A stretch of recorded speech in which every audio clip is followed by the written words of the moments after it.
Hi, BookTube. It's Rosa Hello, Scully Dandling about the books. and Tilly from Tilly's Shelf. And this year we have been doing a joint challenge of reading one work of newly released fiction every month. Um, just as something different. You read a lot more newly released fiction than I do, so it's been a nice way to sort of get a little bit more newer fiction into my repertoire. Yeah, and lovely for me to get to talk about it with you and record that and share it. And this was our oh look, matching pair. Look, our book for July, and when we say we read sort of relatively new fiction, we're looking for stuff from the 2020s, but this was brand new, hot off the press, newly published midway through July, because it is Katie's new book, The Trouble with Mrs Montgomery Hurst. And I went to the book launch in London, middle of July, and got both our copies there, and so we could read it. And it was fitting to read in July because it was Jane Austen July, and there's, as we'll explain, there's a sort of a little Austen flavour to this. So, well, what did you think of it, Tilly? What did you think? I thought it was very enjoyable. I read it quite quickly. I just kind of pitched in and read it over sort of maybe 2 3 days. Yeah, I liked there's a kind of like a diverse range of characters, but it's very much a small town drama, and I think that's why it reminds us so much of something like Emma or Cranford, because it's all about people who live really close together. They're close yeah, neighbours. They know each other kind of a little bit too well, and yeah, as soon as somebody else comes into the mix, suddenly it's a big drama, and it's big news for the town. So then you get this kind of spiral of gossip and relationships being yeah, destabilized, yeah, and things that might have been rumbling along in the background are suddenly pushed to the floor a little bit. yeah. So fantastic fun in that sense. Fantastic fun indeed. And I think, and this is the second book that we both read by Katie, because it's, and I should have said, obviously it's Katie of Books and Things that, I'm assuming everybody will know that, but yes, I yes. yes, I just thought I'm just taking that as read, and it'll be in the description, all that. But yeah, it's always, and both The Secrets of Heartwood Hall, which was the previous one, and this one. What you see and feel reading these Katie's novels is the way she is just steeped in the period, you know. Yeah. So, we know her for hosting October and Jane Austen July, and we know her for being reading, leading reads of Dickens or and encouraging people to read all of that. So and that Katie brings to her reading and her talking about books is what you really she can then bring to writing this historical fiction, because it's not pastiche of Victorian fiction or 19th century fiction, but it is very clearly it grows out of Yeah. that. Yeah, Um, it's a modern book written with a modern writing style. It's not trying to be like archaic or anything like that, which can be quite frustrating if a book yeah, tries to do that. And it's got modern themes and things that are really very relevant today, but does that with this beautiful richness of understanding of the period that it's set in, that I think you yeah, can only get by loving that period as so much, yeah. and that period. And in fact, two things I think. There's both, like, she has like a really good knowledge of 19th century English behavior, habits, social society, but all. So there's the knowledge base that means, in terms of, like what you want in historical fiction is you don't is for things to not jar and think, oh, but that would, they didn't have that, or Absolutely. that's so that you, and then so there's that bit, and then there's the familiarity with 19th century writers, that then means there's lots of little sort of homage things that for those of us that enjoy reading 19th century literature to sort of like notice and enjoy. Yeah, little sentences or phrases that you can pick up on and think, I know where that comes from. Yeah. Or like, this is like a character that's, you know, inspired by or a situation, you know, and that for a reader, it's very sort of like, oh, I got that, you know, so that's an enjoyable experience too, isn't it? Yeah. Yeah. But also Kate is just a very fluent writer, you know, every sentence, every paragraph, it's all, you know, it's all just well put together. Yeah. And I think you were know, saying as well, the dialogue's very good. The dialogue's yes, quite fluent and yes, at times yeah, quite witty. yes, I think that's one of the things actually that reminded me a lot of Emma, because yeah, there's wit in the dialogue, and it's sometimes, particularly from what I guess is introduced as the main character, so Miss Amelia Ashpoint, it sometimes goes a little bit too far, and that reminds me of Emma. yes, Sometimes, you know, sometimes taking her wit beyond what's kind, really acceptable, or yeah, yeah. yeah, So I liked that sort of slightly, you know, like almost like a slight mean girl yeah, aspect to the character, yeah, while at the same time we really like her and can see why she thinks what she thinks. yeah, yeah. And just sort of thinking still about the kind of the structure of the book, um, there's a couple of things that I just, I can't resist a book that starts with a map. I did Yes, we love a map. all the way through the book. I kept referring back to the map. So it's not you know, it's not an irrelevant map. It's genuinely, and then the other thing it has, which I just love, it has a dramatist persona. You've got all the different characters, and so you can check, you know, who they are and where they live and what their relationship with it, and again, and how old they are and things like that. So both of those elements I really liked. The other thing in terms of structure that I liked was we do lots of jumping of perspective. Now, I Yeah. know that not all readers like that in a book. Some people say, oh, I found that really discombobulating. I I thought it was a particular strength of the book. What Mhm. about you? Yes, I liked it. And I liked it because we haven't really talked about plot at all, but this is a book about the marriage plot, but it isn't a book with the marriage plot exactly. Yes. And because we have all of these different characters and different perspectives, we get characters who do have a sort of a more conventional romantic journey, who do, without giving any spoilers as to which couple gets what, we get people who do have that kind of trajectory and end up with this idea of a love match. But we Mm-hmm. also get people who are having more kind of like a maybe ending up with like a more of a functional marriage, by the standards of time, in terms of sort of more about economic and family connections, and people who don't achieve that kind of match at all. So I liked that we had that breadth of experience within the town, which is, I guess, fairly realistic. And we also get relationships that counter the what was the prevailing view of a sort of a normal relationship at the time,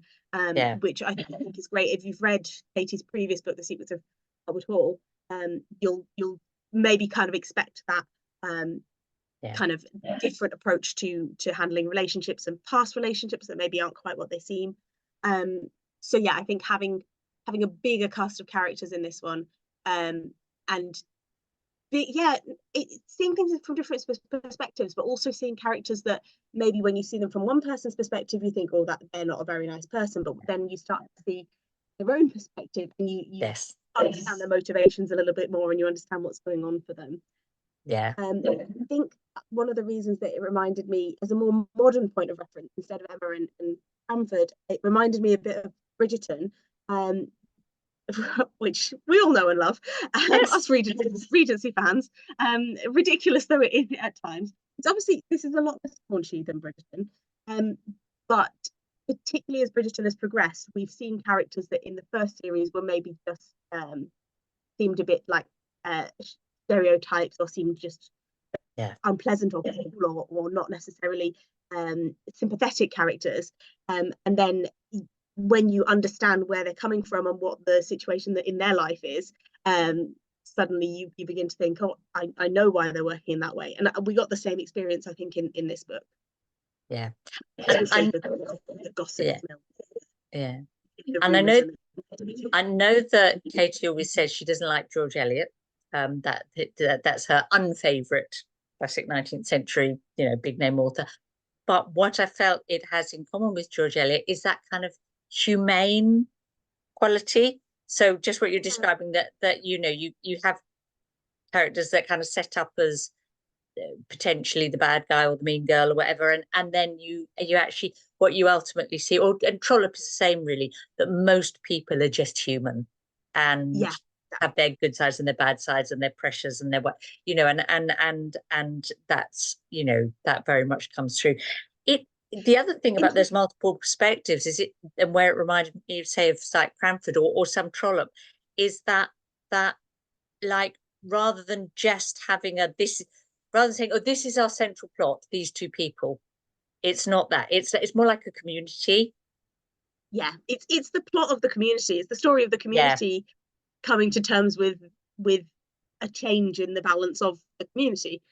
yeah, yeah, Which has been, I guess, rumbling on for a while in terms of I think one of the things that you were going to say is about, the changes in social structure at the time in terms of the yeah. town and county families and new money and who Trade. acts as a gentleman, how many generations you have to be removed from trade before you count. Yeah, And that's something that's been kind of growing on the town for a while, and the yes, introduction of new people kind of brings it before. yeah, Um, yeah. I mean, I yeah, think one of the strong themes of the book is about class. Um, yeah, and as you say, absolutely. the different gradations of sort um uh of society, as as Yeah, as it were, and social mobility, yeah, and one of the interesting things about the Victorian period is that there was it like class was terribly significant to them and they took it very seriously, but also there was a lot of social mobility. yeah. There um was a lot of change in that time yes, frame. yeah, and Katie's really sort of nails that. And one of the things I thought as I was reading this was that, like, when you're reading like actual Victorian fiction, there's all that going on, but sometimes it's a little bit, as a reader, you might be wondering, well, who is, is that Yeah, person that much higher in social terms than that, or what, it can be a and bit obscure. it can be a bit obscure. And what Katie does is she really spells it out, and I almost felt like it's a guidebook. Like, you could read this, and then when you encounter similar things in a Victorian novel, you'll think, yeah, I know, I understand that, because I kind of almost got it explained in The Trouble with Mrs Yeah. Montgomery Hurst. you know. It really reminds me of that part in Pride and Prejudice where Elizabeth Bennet and Lady Catherine de Bourgh are having their showdown, and Elizabeth says, he is a gentleman, I am a gentleman's daughter, thus far we are equal. And Lady Catherine's like, yes, but who was your mother? Who were your aunts and uncles? Yeah, And as a modern reader, you particularly on a first read, or if you're not very familiar with the world of Jane mm, Austen, that can seem like almost excessive nitpicking, or that she's like yeah, overly attentive to that. But whereas if you have a bit more of an understanding of the world that those books are in, you do see yeah, the significance of, like her uncle being only an attorney and stuff like yeah, that. yeah, And I think, yeah, reading this book really spells out the gradations that were possible, and yeah, when they could be overlooked, when they couldn't yeah, be overlooked. Yeah, and yeah, the complications that ensued from yeah. And the part that marriage plays in um allowing movement. that people to, to move, like, if you make the right marriage, that it might bring money into a family that's got, sort of, in theory, got status but on a downer, and vice versa. If you've got money but you haven't got that status, the right marriage can, you know sort Yeah, yeah, resolve that for you, as it were, for your children. So all of that. Another really key theme is, you were talking about relationships and past relationships, and the significance of legitimacy and illegitimacy yeah, is a bit is very sort of interestingly dealt with in the book. And again, it's something that is a bit and dealt with in a way that is sympathetic to a modern reader, but it doesn't ignore how that would have been seen at the time. Do you know what I mean? So and that is very much a theme that comes up in Victorian, actual Victorian literature. That what does it mean? And the thing about the double standard, that if you're a man and you're known to have past relationships, it doesn't do you any harm, and if you're a woman, it does. Yeah. So all of that, very, very rich. I thought. Yeah. Yeah. I I'd like to come back to the sexuality thing that you just touched on earlier, because that, as you say, both in Secret Heart Will Talk, but then again in this book, Katie makes that a really central theme in a really interesting way. And I suppose we all know that human beings have always been human beings and had the whole range of, sexual experiences and desires. All of that. And I suppose the pleasure of writing a sort of historical fiction about the Victorian period is that you can bring that out into the open. And I know that Katie looked at Anne Lister's diaries, and that was part of one of her inspirations for the book, and so on. But also I know that, and I'm sure you're the same, when I'm reading Victorian literature, I'm always looking for the neurodiverse characters, I'm always looking for the gay characters, I'm always looking for the it's like you just do, and don't you? Not even in literature, but when you're looking at sort of historical, like if you're visiting a stately home or whatever, and then these like, oh, these two close female friends who lived together for their whole life, you think, yes. So so these stories were there, but we weren't necessarily open or talked about. It is nice, like you say, to be able to then imagine what more detail of that story might be. And again, that's that very sort of humane quality of like just thinking. I mean, you do occasionally get it more explicitly. In last October, I read Jill by Amy Dilwyn, and that is, she the main character is, in love with a woman. So it's there sometimes, but not so often. So that's one of the the pleasures of this book, that it sort of you can bring that out. One I think the thing that we perhaps haven't sort of adequately covered, I suppose, is the whole book hangs around gossip and reputation. And I think reputation is, it's key. And that's another way in which it reminds you of Bridgerton, I guess, in the sense they're two modern works that kind of explore how, because it's something that we think is alien to us, but it isn't really. So this idea that that one mistake in your past could destroy your reputation, but now, I mean, if you look at sort of how social media operates, how people can kind of look back to the past posts and read things into that, or even sort of in terms of like gossip spreading through the town, if we think about something like fake news, that's what I meant when I said there's themes in this that are highly relevant to modern life. Or you share something with an image or something true about yourself with a friend or a boyfriend, girlfriend, whatever, and then suddenly it can be out there, and so yes, you can't control where that then leads, and what that makes people think about you. So those things are still they have a contemporary relevance, as you say.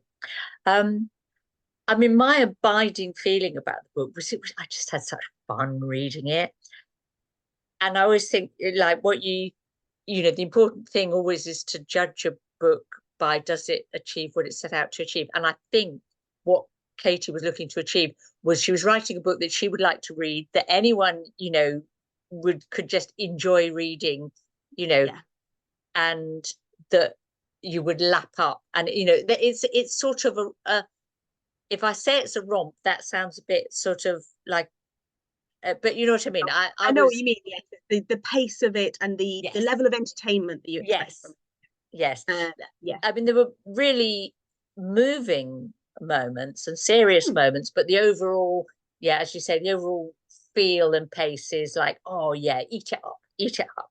Yeah, Yeah. yeah, like a bowl of strawberries. Very much a fun book, and an ideal book for Jane Austen July. Although, Yes. it is set in the early Victorian era, Yeah, which I can't remember whether we mentioned, but yeah, it's a great yeah, crossover book that covers kind of both of those. yeah. It's sort of very, and it's very much got the feel of the. I mean, again, this is about Katie's depth of knowledge. It's set in 1841. It's got the feel of sort of the early 19th century and a rural community, but with the brewery as the big sort of industry. But so as opposed to, I don't know, later books where you've got it, that are more urban or more industrial, it's capturing that Yeah, accurately. I think that window, yeah, as it were, that bit. like a book almost like Shirley, where there's stately homes, but there's also industry sort Yeah, of rising in the background. Yeah, yeah, yeah, yeah. So, do you think we've done it justice? I think so. I think we've covered what we wanted to cover, And um, and and, and it had fun with it. and it's a warm-hearted and positive recommendation for me. To for most readers, actually. I mean, you don't have to be obsessed like I am with 19th century literature to enjoy it. Yeah, It's a very accessible book.